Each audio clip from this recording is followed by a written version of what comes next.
అట్లా సాధించాను. ఏ సినిమాకి చేయని విధంగా ఫస్ట్ టైం ప్రమోషన్స్లో దిగారు మీరు. ఇది చాలా ప్రత్యేక పరిస్థితులు ఉన్నాయి సార్. నేను మామూలుగా అయితే పెద్ద చేయను. అంటే నా వల్ల నిర్మాతలు నష్టపోయారు. అది కూడా ఎలా నష్టపోయారు? ఒకటి కరోనా, రెండు న్యాచురల్ డిజాస్టర్, రెండు న్యాచురల్ డిజాస్టర్స్, ఇంకోటి man made disaster, administration disaster, ఇక్కడ పొలిటికల్ ఇది ఇక్కడ. సో మూడింటికి నిర్మాతలు బలైపోయారు. సో దానికి నేను ఒక నైతిక బాధ్యత వహించి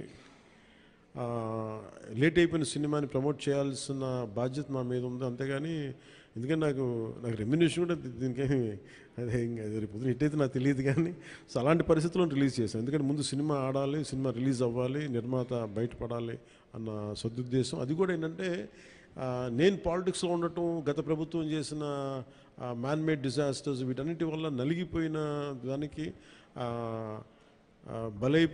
నేను పాలిటిక్స్లో ఉన్నాను కాబట్టి బలైపోయారు కదా, ఇబ్బందులు పడ్డారు నిర్మాతలు. అందుకని వారందరి తరపున నేను ఈ కనీసం ఈ ప్రమోషన్ చేయడం అనేది చాలా ఎసెన్షియల్ డ్యూటీ అనిపించింది నాకు.